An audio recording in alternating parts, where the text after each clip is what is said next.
Olá!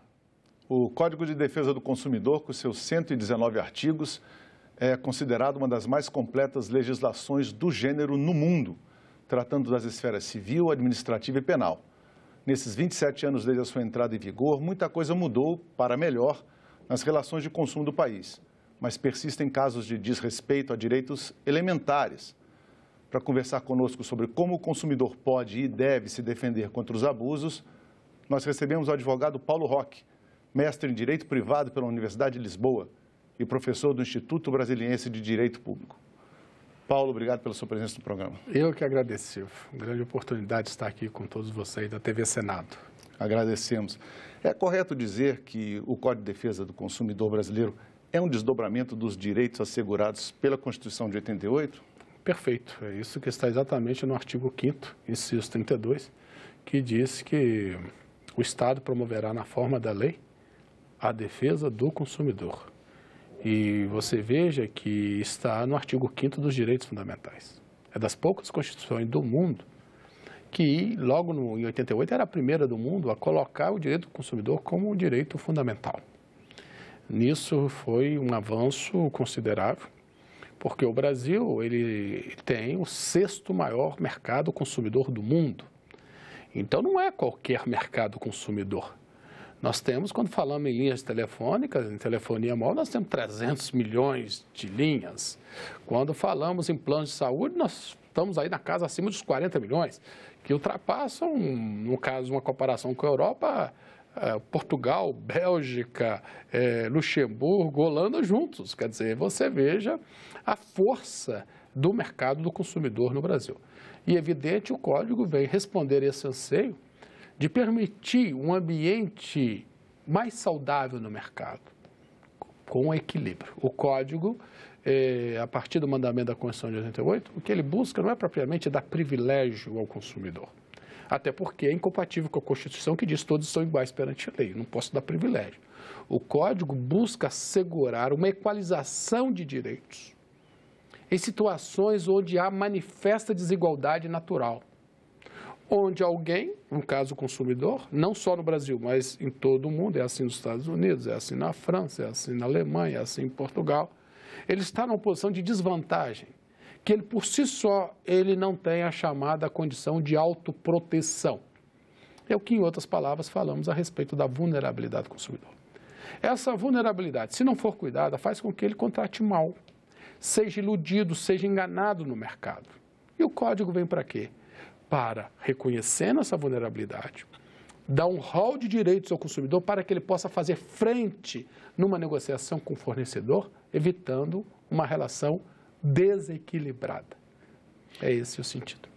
O Código trouxe as condições, deu os instrumentos para essa defesa mais eficiente do consumidor no Brasil. O Estado respondeu à altura? Tem sido eficiente a ação nesse sentido? Olha, o que a gente pode dizer, Silvio, hoje, o Código de Defesa do Consumidor, quando eu estive em Portugal fazendo meu mestrado, ainda estou lá fazendo meu doutorado, podemos dizer o seguinte, é elogiado em todo o mundo. Foi o primeiro Código de Defesa do Consumidor do mundo, não é uma simples lei. Por que não é uma simples lei? Ele não está apenas dizendo que o consumidor tem direito à qualidade dos produtos, de brigar e pedir a nulidade das cláusulas abusivas, não é apenas isso. Cuida do direito à defesa do consumidor. Tem a chamada aí, o Ministério Público hoje pode defender interesses de milhares de consumidores sem precisar da autorização de um único consumidor. A Associação também de Defesa dos Consumidores tem essa legitimidade para proteger e buscar a defesa dos interesses dos consumidores. Você tem todo um capítulo do direito penal do consumo, ou seja, punindo criminalmente a publicidade enganosa, as violações aos direitos dos consumidores, e tem uma parte também administrativa do Sistema Nacional de Defesa do Consumidor, sobretudo envolvido pelos PROCONs. Então, nós podemos dizer que ele é a legislação, que o Código é a legislação mais completa existente no único diploma que o mundo tem a respeito de direito do consumidor. Então, no aspecto da legislação, nós podemos dizer que nossa legislação é de primeiro mundo. Ela é matéria, objeto de pesquisa em todos os cursos, em todos os mestrados, doutorados que tratam de relação de consumo no mundo. É matéria obrigatória. Agora, no plano da eficácia nós estamos ainda no terceiro mundo. Por que isso acontece? Por quê? Na verdade, você veja a quantidade de demandas que nós temos hoje na justiça envolvendo direito do consumidor. A gente tem até, só para interromper um instantinho, a gente tem a nossa arte número 2, que a gente preparou pela produção, ela mostra, inclusive, esse crescimento importante aqui no que a gente diz de judicialização do direito do consumidor, né? O Conselho Nacional de Justiça fez um levantamento informando que 13% de todos os casos, de todos os processos iniciados em 2016 na Justiça, diziam respeito a direitos do consumidor.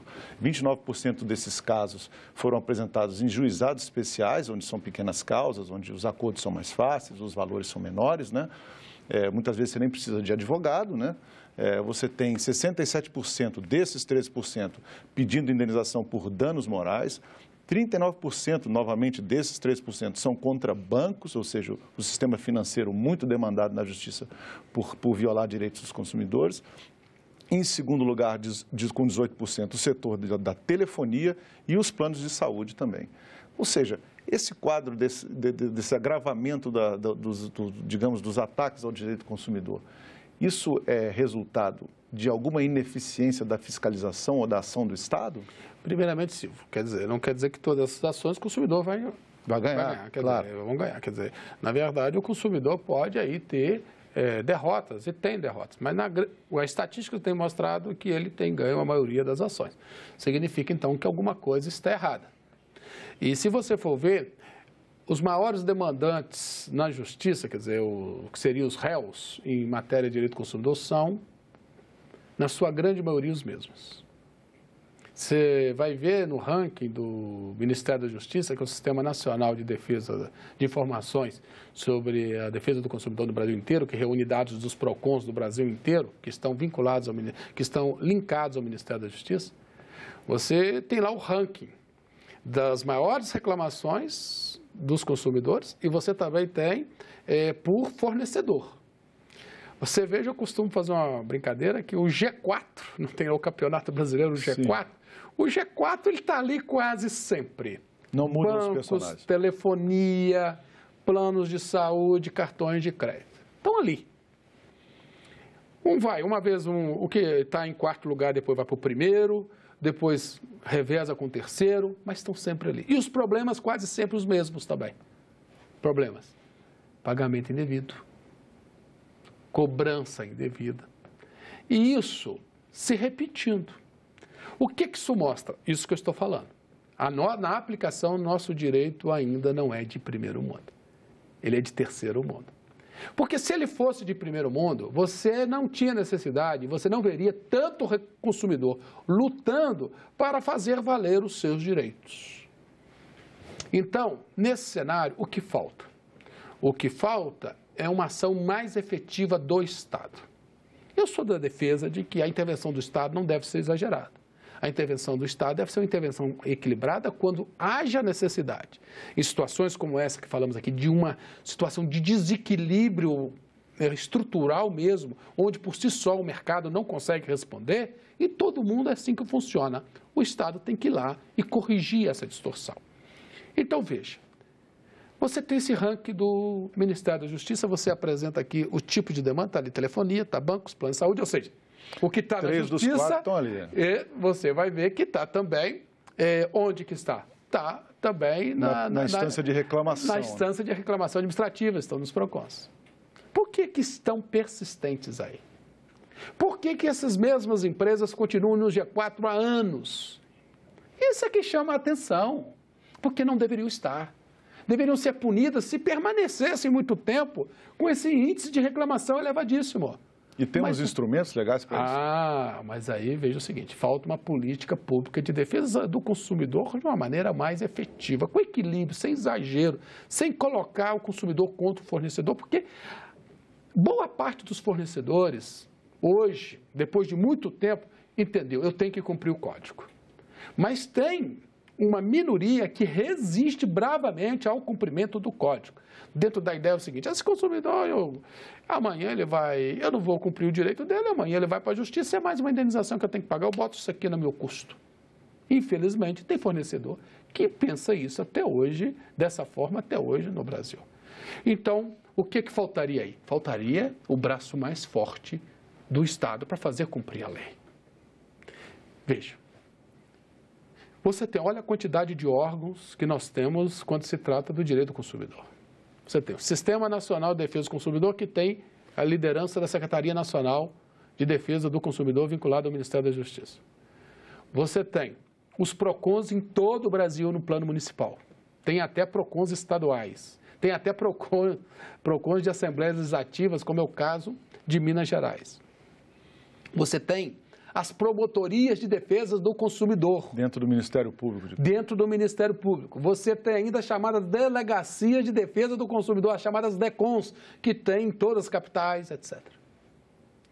Então, num cenário desse, se há violação da norma, todos tinham que cercar esse mau fornecedor. Teriam que dialogar, porque todos são Estado. Um é Ministério Público, outro é Polícia, outro é Ministério da Justiça, mas todos são Estado. E eu esqueci de falar aqui dessa situação, a telefonia. A telefonia está subordinada a uma agência reguladora. Saúde está vinculada a uma agência reguladora. Bancos ao Banco Central. Bancos ao Banco Central. Então, veja, que é também Estado. E veja, como é que tem sido a ação? A ação tem sido isolada.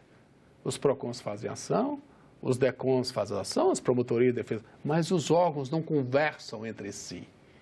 Não tem ação coordenada. O certo era sentar com o fornecedor dele e falar assim, vem cá, o consumidor está reclamando aqui que está havendo muita cobrança indevida. E ele está provando que tem cobrança indevida, no caso dos bancos. Está cobrando taxa que ele não contratou. Questão de telefonia, olha, tem muitos consumidores reclamando que vocês estão cobrando minutos que ele não falou. E vocês próprios estão dando razão e estão devolvendo dinheiro para ele. Mas nós não queremos que esse consumidor reclame, porque a grande maioria não reclama, presta atenção. A grande maioria, às vezes, porque o dano não compensa ele reclamar. E é ele nisso que os fornecedores muitas vezes apostam. Às vezes fazem. E digo, olha, vamos fazer aqui e vamos performar, vamos observar o seu desempenho daqui para frente. Você será premiado se cumprir a lei. Agora, será punido se não cumprir. Mas isso não acontece, porque os órgãos não conversam entre si. Mesma situação dessa quando eu estive nos Estados Unidos, a convite da Embaixada Americana, com o meu instituto, ao qual eu pertenço muito orgulho, o Brasilcom, o Instituto Brasileiro de Política e Defesa do Consumidor. Nós visitamos lá na Califórnia o PROCON de lá, que é a Consumers Affairs. E lá teve um caso que retrata muito bem como o modo de agir deles é diferente. Embora a nossa lei, eu tenho que é melhor que a lei que eles têm lá na Califórnia. O PROCON da Califórnia, a Consumers Affairs, começou a receber reclamações de consumidores. Esse caso nos foi relatado lá pela presidente do Instituto. De uma loja de departamentos que estava lesando consumidores. Era uma loja de departamentos que também tinha manutenção de veículos e lá o cidadão ia para fazer o balanceamento do pneu, tinha que fazer a cambagem. Ah, não, seu freio também está com problema, você está com problema também no motor. E dali ele ia com um orçamento prévio de $200, no final terminava a pagar 800, 1.500.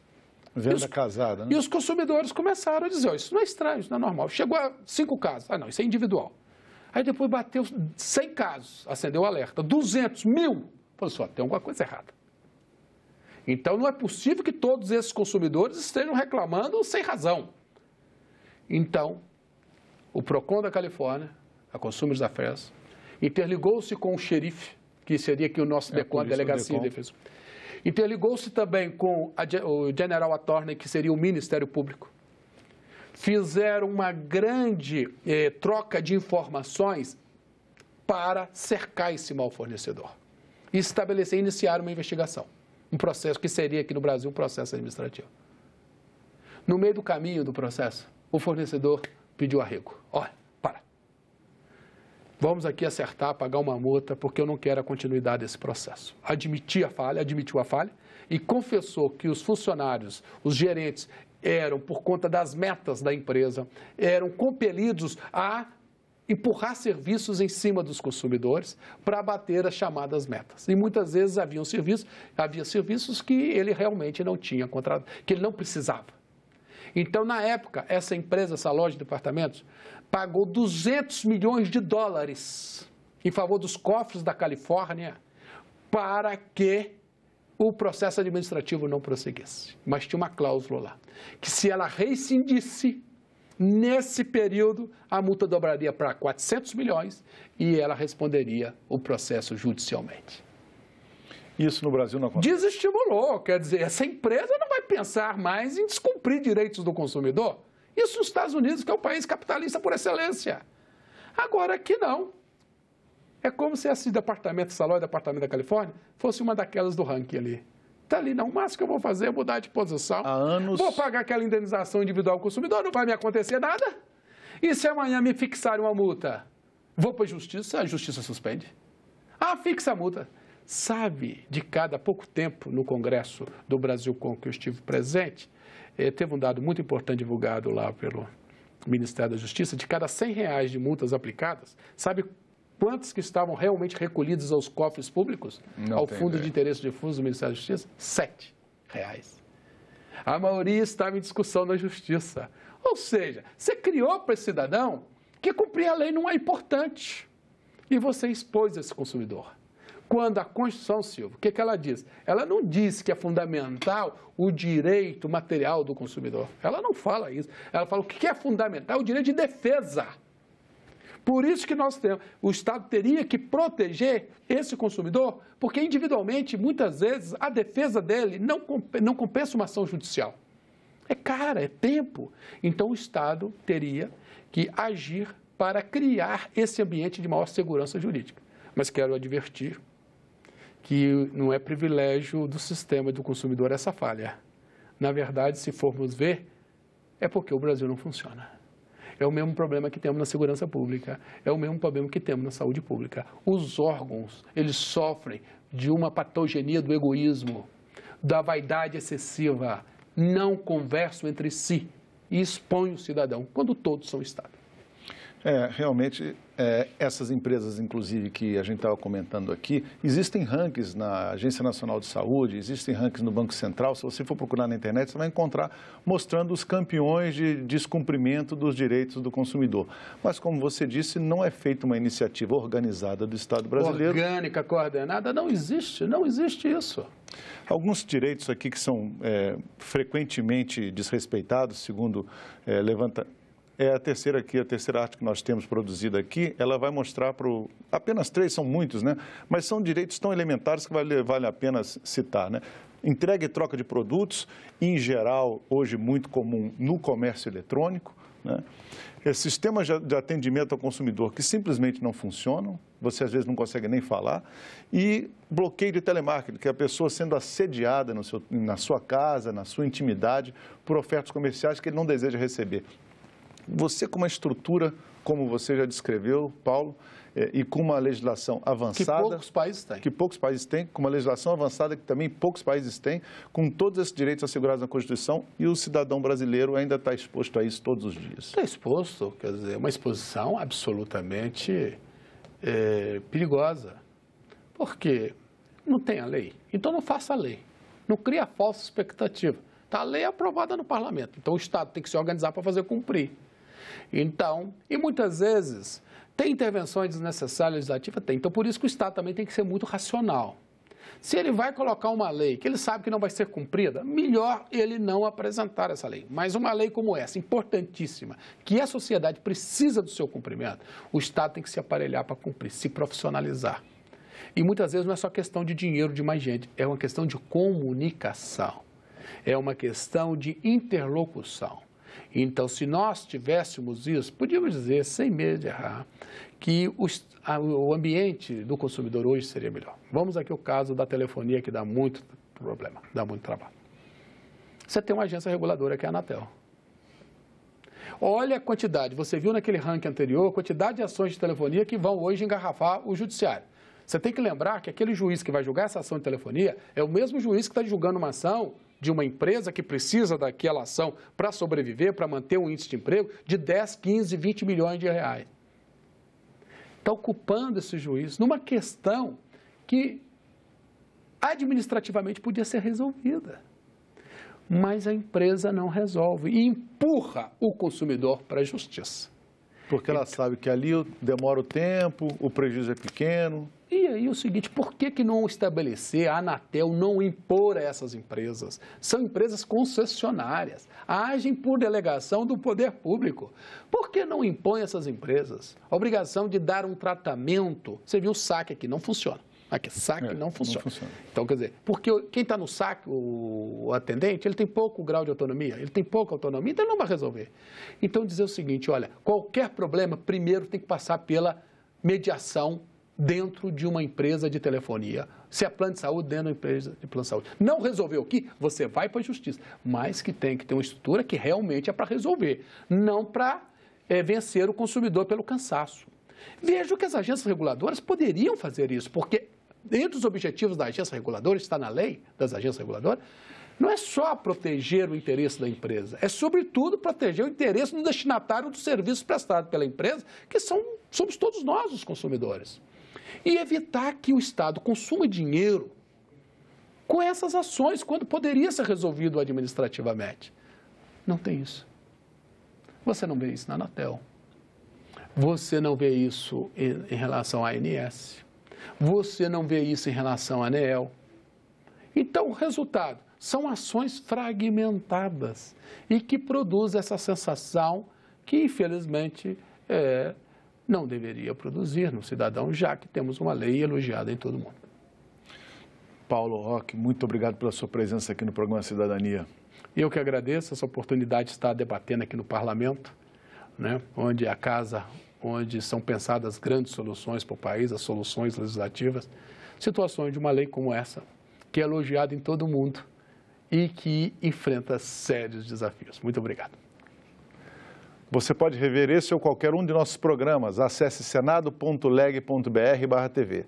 Se você tem alguma sugestão de assunto para a cidadania, mande um WhatsApp para a gente, 61-999-66-1616. Se você preferir telefonar, nós temos o Ligue Grátis do Alô Senado, 0800 61 2211. Obrigado pela atenção. Até o próximo programa Cidadania.